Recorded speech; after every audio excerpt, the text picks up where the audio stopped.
at Westside Decorating Center. Good morning to you. A brand new week. I'm Art Lewis. A brand new month, too, actually. It's February 2nd. And the weather outside, snowing right now, at least here in Saginaw. Warmer, 16. Wow, a heat wave. But the outlook for the forecast, not so good. As you know, Punxsutawney Phil, for whatever that's worth, saw his shadow and said 6 more weeks of winter. However, the National Weather Service has predicted for the Great Lakes region and the Northeast a cooler than winter spring. So it's going to take us longer to get what we feel are spring-like temperatures than normal. The south and southwest will do better. Time will tell. I don't put a lot of faith in the groundhog, but what can you do? But I'll tell you what we're going to do. Jonathan Dent's going to sit in with me this morning. So we're going to take a break, and when we come back, we will begin conversing with Jonathan. Sometimes the simplest advice may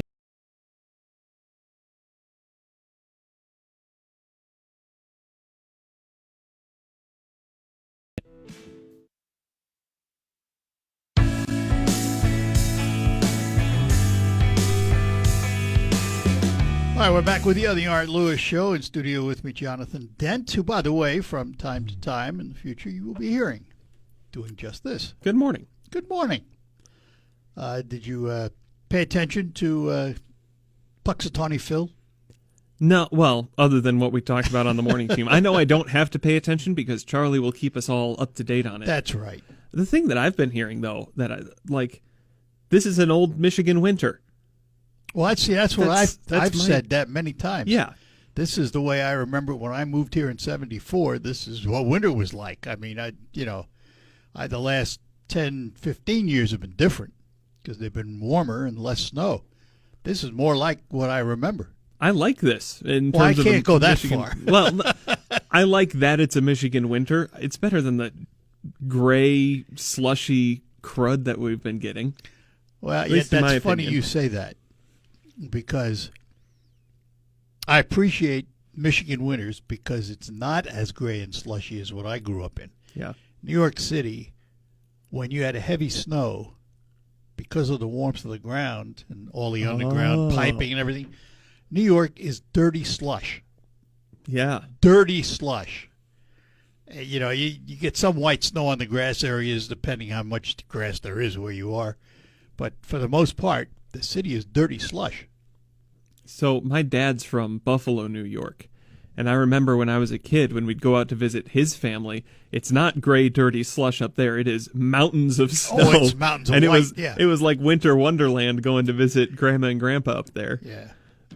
Well, welcome to Michigan. Yeah. But Punxsutawney Phil said 6 more weeks. The Weather Service, National Weather Service, has put out a forecast that says the Southwest will be warmer, parts of the South will be warmer. The Great Lakes region and the Northeast will be cooler and take longer to get to normal spring temperatures. Yeah. Boo. Yeah, well, that's the price we pay for living in a place with 4 seasons. Yeah, what are they again? We get them all in one day sometimes. Yeah, we do, that's for sure. That's like walking around this building with our individual heating systems. We get the seasons in the building. We walked in one day last week, and it was all winter. Yeah, well, the system was down. Yep. Yeah, that wasn't very good. Very good at all. I completely forgot what I was going to talk about now. So, I don't know. Got anything on your mind? No, I was just talking about the winter weather. I figured I'd hop in because I had a guest on your schedule that I had failed to reschedule properly. That's all right. So. That's all right. Do have some Tiger news, though. Gleyber Torres, who was one of the heroes for the last season, has re-signed Not resigned. No, resigned. he resigned.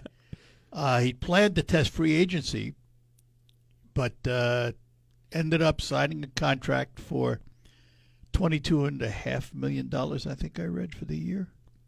Well, So he's not going to be broke. just a 1 year extension. It was there? just a 1 year contract. Yep, Okay. which is up from last year because last year he signed a 1 year, $15 million contract. So that's good. The question still remains, what are they doing with Tarek Skubal? Yeah. And arbitration will settle it. So it's not even in the news anymore because there's nothing anybody can report on. The only thing you can report on is what arbitration does. I have speculated they will go to the Skubal end of the number rather than the Tigers end. I anticipate that too. Second year Cy Young winner, one of the best pitchers in baseball. I can't see them going under the $22.5 million average. He's got to be worth more than that. So Yep. I suspect he'll get the number he's looking for. Will the Tigers pay it? Don't have a choice. Oh, if it goes to arbitration, they have to sign? Yeah. Oh, okay. That's why you go to arbitration. The arbitrator decides who's paying Okay. and what you're paying. I besides, figured that would go before. And he's got one more year in his contract. So That's true. Yeah. yeah, then they got to worry about what happens at the end of the year. There's a lot of speculation. Do you trade him and get maximum value, or do you try and re-sign him with no guarantee? I mean, this, to me, it is so out of line what these guys make. Oh, yeah.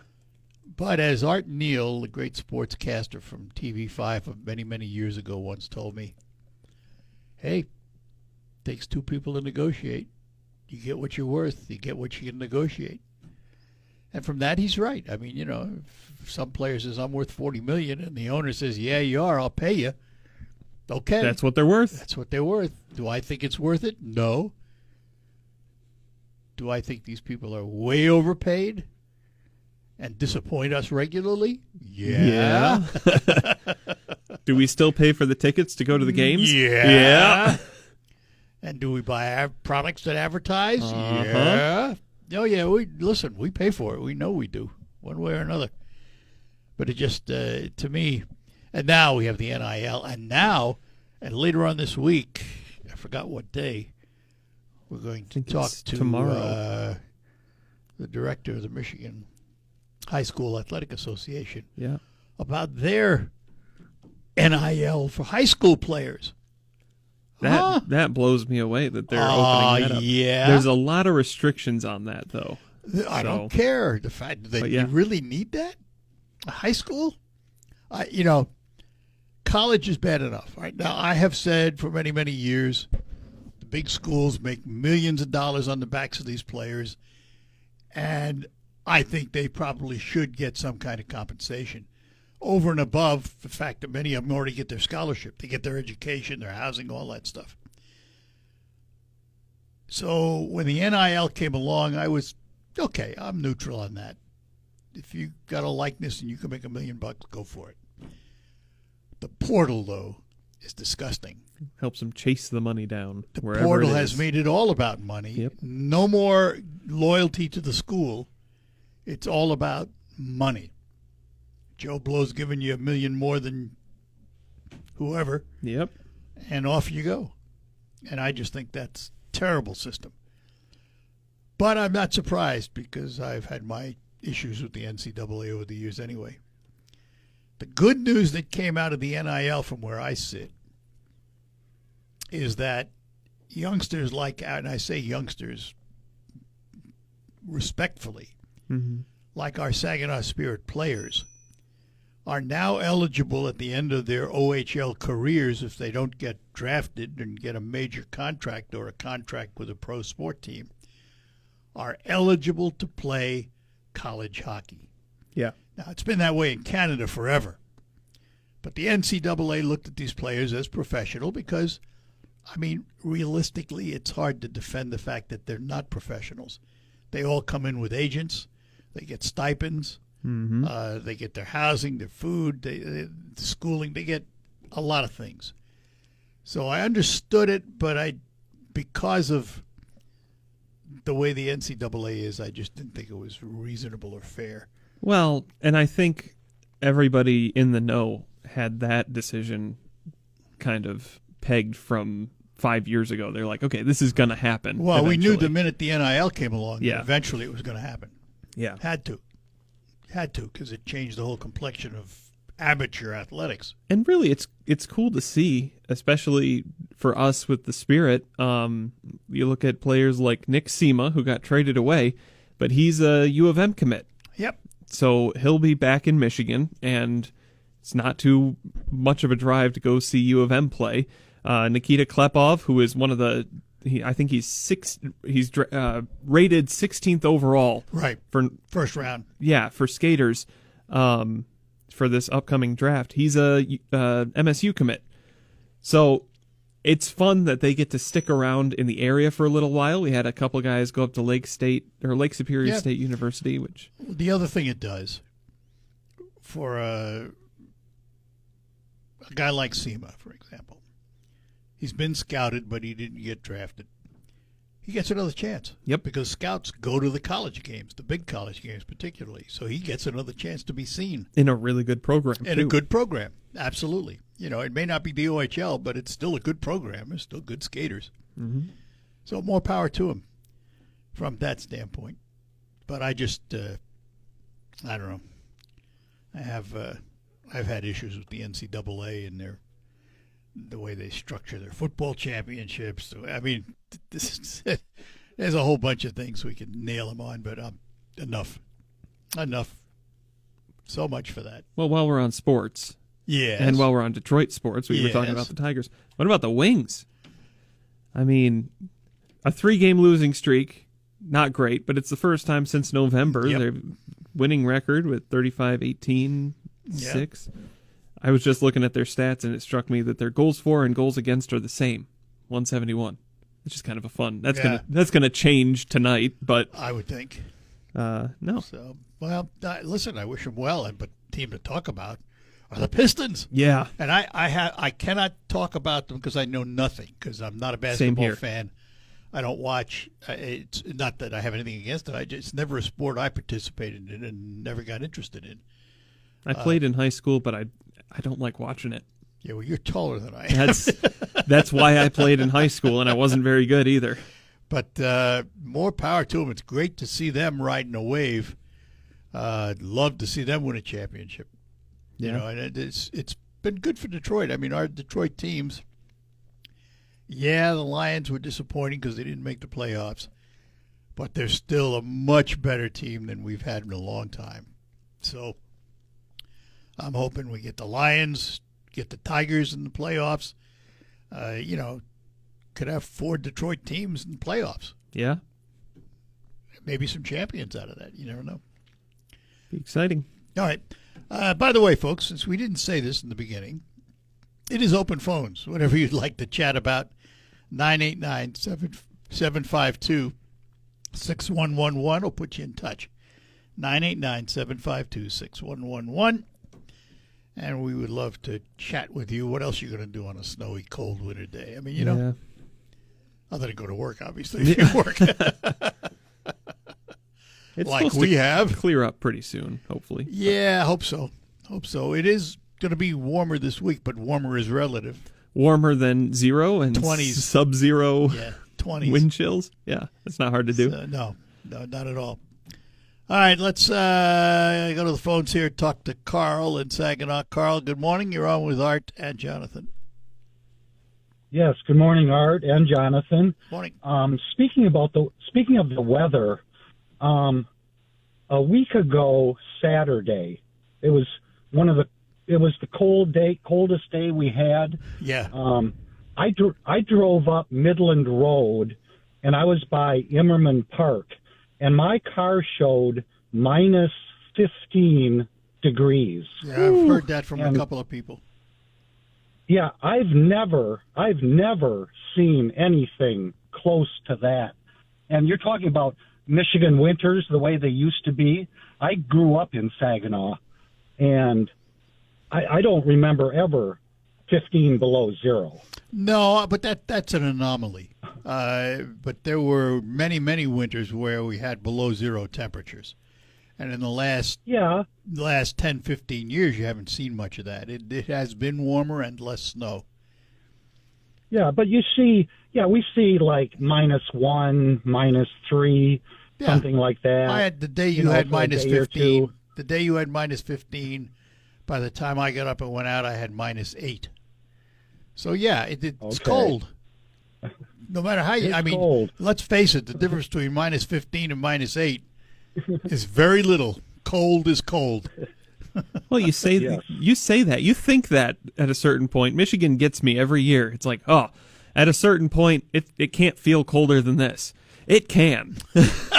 Well, it proves you know, wrong a week later. The wind is what does that, Yeah, though. yeah. You know, And then the wind, yes. But I think we're going to see more extremes of weather, in the future. We're going to see droughts in one area and floods in another area. And, so let me ask you a it's question. just- Historically, okay. what's different? Hasn't I the think weather it's gonna always? be more extreme. I think it's well, going I to be don't know. just more extreme. You remember the Dust Belt? know, it and just- you remember the droughts of the 30s, and I mean, this is. It's not the extremeness of the event. It's more the repetitive of the event. Are we going to see it continuously over and over and over again, or are we going to see a one-time 15 below zero reading? That's the question. They keep saying, well, it's a 50-year flood, and then 2 years later they say, well, it's another 50-year flood again. I haven't heard that. All I've so heard I- about are, you hear about the 100-year floods and the 500-year floods. Yes. But, floods are not new. Been around No. forever. Been around But forever. like you said, they're coming more often. Just ask the insurance companies if the weather isn't changing. Sure, ask the ones down south and all no doubt. Yes, I would say the weather is changing. What to attribute it to? Global warming, I assign a percentage, a smaller percentage than some, because I also am of the belief that we are in a transitional period between Ice Age and whatever's next. That's where I'm at too. Yeah. And so I believe that that the Earth is cycling as it normally does. Can humans impact it? Well, of course we can. I mean, it's a falsehood to say we have no impact on the planet. We throw away our garbage. We're driving automobiles now for the last 125 years, 26 years. Obviously, we've put some pollution in the atmosphere. Is it enough to override Mother Nature? No, it's enough, I think, maybe to shift Mother Nature a little bit. But that's where I look at it. And I'm pulling up. Your question made me do some research here, Carl, and I pulled up record lows by year for the last however long. And yeah, for the last 6, 7, 8 years, it hasn't been below -6 as a record. But looking past that, we start seeing some -12s, -15s, even 1994, -22. It's right around normal. We had a good stretch of warmer than normal winters, though, over the last They were the few abnormal years. as far as I was concerned. So, all right. Well, listen, I just say, don't put away the snowblower. Don't put away the shovel. You're going to need it. Make it an electric snowblower, though. Don't burn the gas. Yeah, I got a tractor. I burned Okay. the gas. all right, thanks, guys. Hey, listen, thanks for calling. Take care. Bye-bye now. All right, Scott, hang on. We'll get to you right after these notes. Let me talk about tires, because winter driving does require a different tire. If you want to be totally safe, think about winter tires and think about getting them at our friends in Freeland, where you can find all of the tires, all of the service that you need, and it's all there at McDonald Ford and their service center, Quick Lane Freeland. And I've asked John from Quick Lane Freeland to talk about the difference between winter tires and regular tires. Hello, Art. Yes, winter tires are made with a pliable rubber compound that includes silica to stay flexible and maintain grip in freezing temperatures, unlike harder all-season tires which stiffen and lose traction in the cold. This flexible compound allows the tire to better conform to the road surface, providing superior grip and traction on snow and ice to keep you safe. Thanks, John. Stop into Quick Lane Freeland. Don't forget they sell all their tires at just $5 over cost. And that's where you get all of your routine maintenance done. Quick Lane Freeland, part of the McDonald Ford complex. While you're there, take a look at the new Ford lineup and all the pre-owned vehicles they have at McDonald Ford. McDonald Ford and Quick Lane Freeland. These are two names ready to help you with all your automotive needs in 2026. Gotta go. And it is time to go back to our phones, and we say good morning to Scott in Saginaw. Scott, good morning to you. Hey, morning, Art. I just wanted to talk a little bit about, once again, the hypocrisy that I see that is the Democratic Party. I'll give a couple examples. Under Joe Biden, Christians were being arrested outside of abortion clinics just for wanting to pray with the people. Now, we jump ahead to present day. A bunch of lunatic Democrats went into a church where people were praying and disrupted, and the Democrat Party says, well, that's just freedom of speech. You don't get both sides of it. Yep. And then here's another one. That's a very good point. And here's another one. On January 6th, and I'm not taking away from the people that were involved in this, but people were saying that they're inside the building and they were afraid for their life. They thought they were going to die. I wasn't there. I don't know. But let's go back. Under Joe Biden in Portland, Oregon, the police were cemented inside of their precinct and they tried to burn them alive. How do you think those people felt when they're trying to burn them alive? But now we can bring it forward, though. Now we can go into Oregon once again over the weekend, and lunatic Democrats were once again trying to break into a federal building while U.S. civilians were in there working. How do you think those people felt when those people were trying to come in there? You see, it's the Democrats. That's why I say they're just insane these days. They only argue one side that seems to be profitable for them. And I know you're going to say both sides, but no, Art, the Republican Party still seems to be a strong government or a strong military, small government, low taxes. Let me keep my guns and my God, and let me marry the opposite sex. Yeah. Well, it's just. But that's been tradition. I mean, that's that. You know. Let me repeat that. Let me rephrase that a little bit. When I say it's tradition, it's evolved into that tradition today because you remember back to the days of Jack Kennedy, a lot of what he said would sound Republican today. And, that might be why they got rid of him. Well, I wouldn't go that. No, I wouldn't say that. But you understand what I'm saying. I mean, it's an evolution in politics, always has been.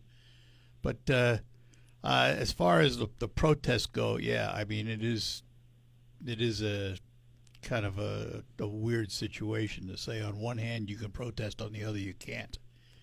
Yeah, and here's hang on a second. Another one. Yeah, hang on a second. Well, you look at the difference in opinion on the border as well. With arrests at the border being condemned left, right, and center, mostly left.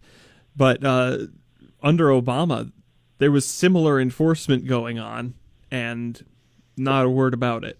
So, well, yeah, the reason was that enforcement was going on, but there wasn't the crisis that developed under the Biden administration. I agree with that. That's why it was so much quieter, because they didn't have that. It wasn't the biggest issue. It wasn't the biggest issue. All right. Scott? Well, and here's another example, and I hope Lindsey Graham gets this bill passed. But if there was a felon or somebody that the police were looking for, and I hid them in my home, I can be arrested. Harboring. But yet we have sanctuary cities that are hiding, and we know some of these are actual felons. I'm not. Oh no, absolutely. I'm not broad stroking this, but yet we can't arrest these mayors and these governors, and I think that needs to stop. All right. Because if I can't do it, they should not be above the law to harbor thousands of them if I can't even harbor one. Well, they're the ones that tell you nobody's above the law. Yeah. Well, yeah. All right. Something's wrong with that, Art. Bye. Have a good one, Scott. Quick break. We'll be back. Roger, hang on. You'll be next. For 60 years,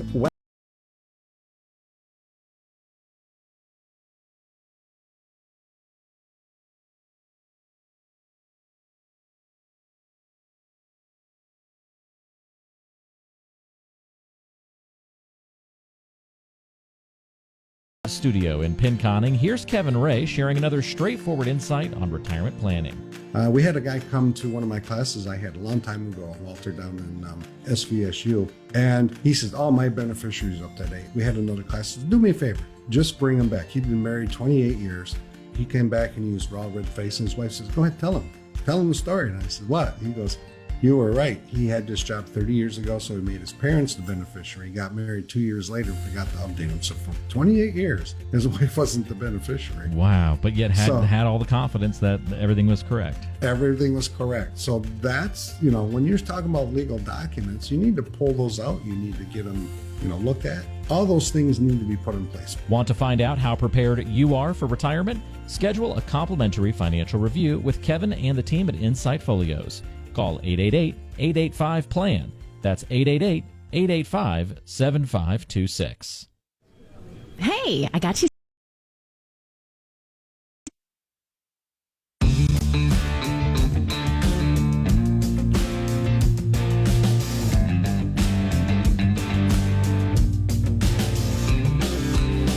All right, we're back with you. In studio with me is Jonathan Dent, and on the phone with us is Roger in Fairgrove. Roger, good morning. It's Fairhaven Township, Art, but that's okay. It says that. You know what? You're right. It says that. I read it wrong. So I got you. Fairhaven Township, Fairhaven Township, Fairhaven Township. Forgive me. That's all right. You're forgiven, Art. You're forgiven. Go ahead. And morning to Jonathan. Morning. Two things. One, the first issue, our Michigan High School Athletic Association. Mm-hmm. In my local paper that I receive from January 15, I have it laying here on my counter now. The first place I go to is the obituary pages. The second page I go to... Make sure your name's not there. Yeah. Yes, checking. The second page I go to is the athletics. And I'm looking at the pictures, and I'm reading the captions underneath it 2 weeks ago when I got the paper, and I see a girl's name. Wait a minute. We have Isabel wrestling Endrick in a 113-pound class. They're high schoolers, so I don't know what age they are, so I'm going to assume they're at least 13 and above, 14 and above, possibly. We have boys wrestling girls wrestling. Now, I'll tell you what. My second son wrestled in school, and to get a pin to win a match, you have to be chest to chest. In any other situation, that might be considered sexual harassment. Yeah. Well, so I wonder kind of thinking our Association for Michigan regulating Michigan high school sports is thinking. We're going to find out because tomorrow during the 10 o'clock hour, Mark Ewell, who is the director of the Michigan High School Athletic Association, will be my guest. So we will ask. I'll tune in. Excellent. I'll tune in. Excellent. And the other thing, the Great Lakes, if we are to believe scientific study, were created by what? Glacial retraction.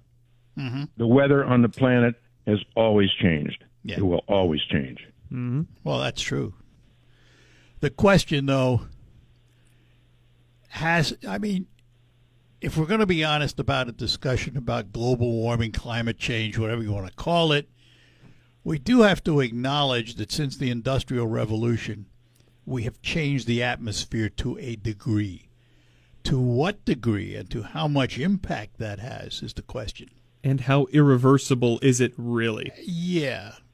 Yeah, and and we're the ones that get set upon. Yet this country's probably done more to reduce its carbon footprint than anybody.